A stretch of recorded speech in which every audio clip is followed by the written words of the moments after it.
How's it going, CPAC? Or I heard someone earlier phrase it a little bit better. TPAC. That's what it feels like, guys. Well, first and foremost, it's awesome to be here. It's great to see this kind of enthusiasm, and it's great to actually be in a full room. Honestly, guys, what I see in Florida right now is exemplary of the Republican Party, right? This is a state, like the party is, that has open schools, open businesses, and open churches. What we've seen in some of the more left-leaning states is exactly the opposite. The only thing that they have open is open borders. And it doesn't work, guys. In the first 30 days of Joe Biden's presidency, all of the things that I said would come true in the book Liberal Privilege that I wrote last summer are happening. We listened to months of media telling us that Joe Biden, he's a moderate, don't worry. He's not going to end energy. He's not going to end pipelines, which is partially correct. He's not going to end Russian pipelines. He's only going to end American pipelines. The Russian ones are just fine.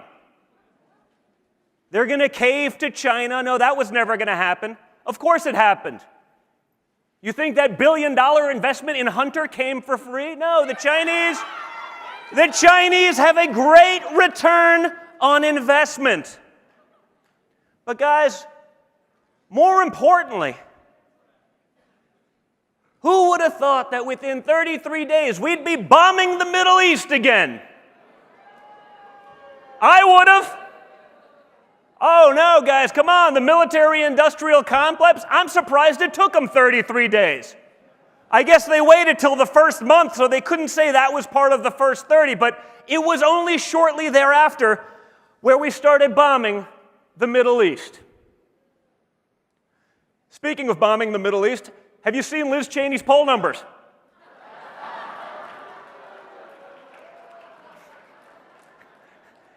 No, listen, the one thing I'll say for Liz Cheney is I'm sure she has a lot of bipartisan support, because if there's one thing that she and Joe Biden definitely want to do, it's bomb the Middle East. Everything else is a disaster. Everything else is just rhino policies, the kinds of policies that put the Republican Party in a position where they needed a Donald Trump. No, seriously. Liz Cheney and her politics are only slightly less popular than her father is at a quail hunt. What? Fact checkers,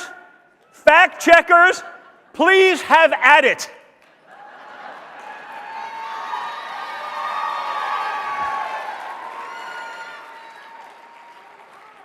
Fact check true. Right?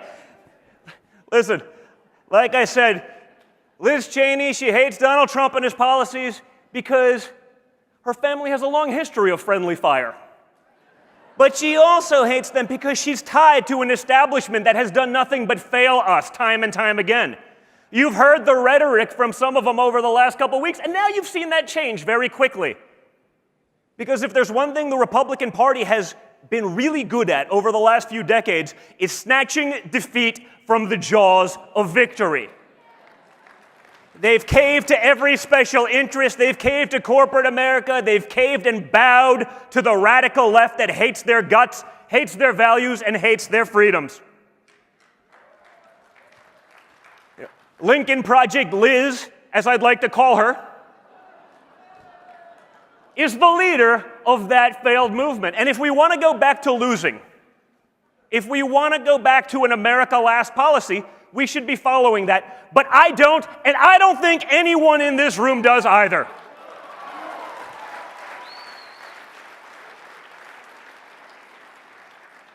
So, you know what, guys? The first 30 days has been a disaster. The lies the media told you wouldn't happen are all happening. But hey, at least they have a diverse cabinet. Right? No, yeah, it's very diverse. That's what we saw, right?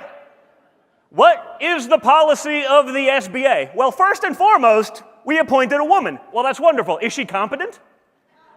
Because there's competent women and there's incompetent women, just like there's competent men and incompetent men. We've seen that. We know that to be a fact. But when you don't have policy to address the incompetence and think you can get away with it by just talking about diversity blindly, it's sort of a problem, isn't it? This month alone, they've banned the Muppets. Right? I mean, if there's things that you thought were sort of above cancellation, you would be wrong. There is nothing the radical left won't cancel. Hasbro now wants a gender-neutral Mr. Potato Head. These are the issues of our times, folks. I mean, if Hasbro really wanted a gender-neutral Mr. Potato Head so badly, they should just slap a picture of CNN's Brian Sletler on the cover of their next potato.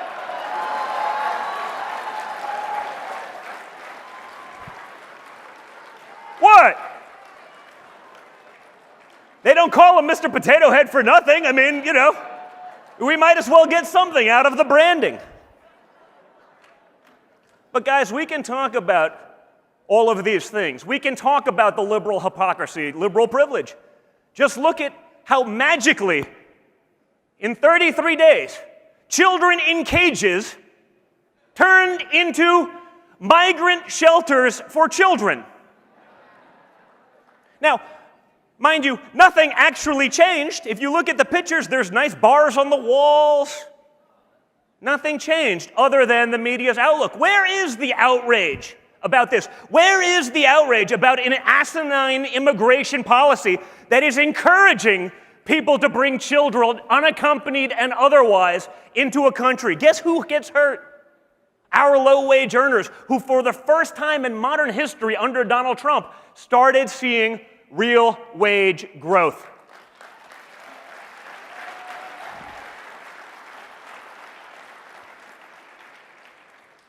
We see it time and time again. There's a double standard by which we live, but when you look at what's going on, if people were informed of the actual facts, rather than spoon-fed a narrative by big tech and the mainstream media, we wouldn't be in these things. There was a poll that came out just this week that said 1 in 6 people would not have voted for Biden had they known about the Hunter Biden scandal. Yeah, where is Hunter? Guys, I'm sure he's making billions in China right now. Don't worry. Don't worry.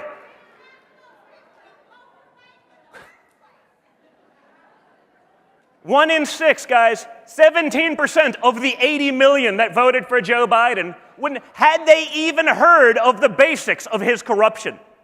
We were all talking about it, guys. It wasn't anything new, but that also shouldn't surprise us.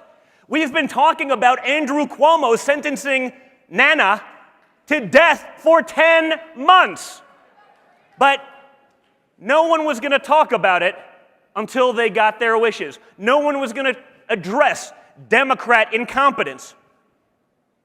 We believe all women until they accuse a Democrat. Then, not so much. But guys, that's why we have to stay engaged. That's why we have to stay in the fight. That's why we can't allow them to steamroll us like they have done for decades. When you look at what's going on just this week in Congress, you have Democrats petitioning major corporations, Comcast, Amazon, to ban conservative news outlets. Not radical parties.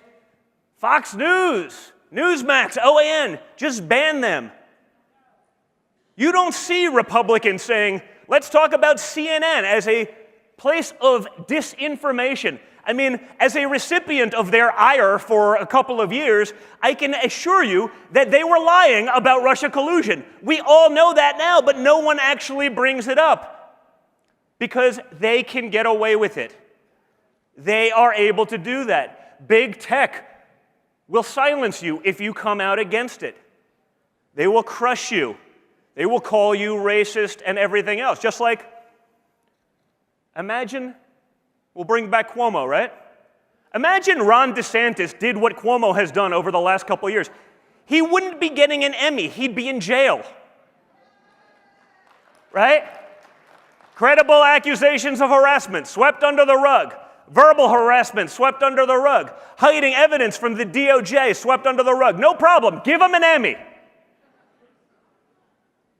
Remember Fredo when he was talking about it? Oh, for months? Oh, where's Fredo?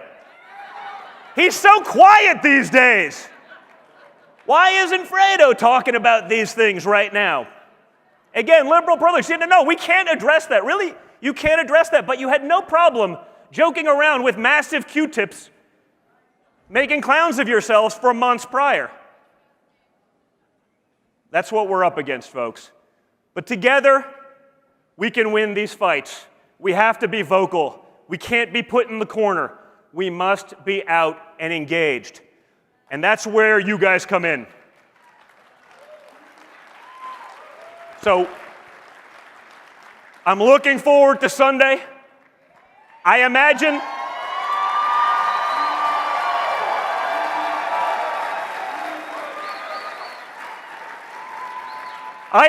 it will not be what we call a low-energy speech.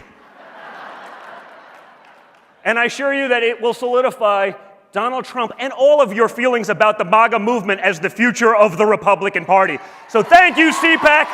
Thank you for being here. Thank you for the love. You guys are the best.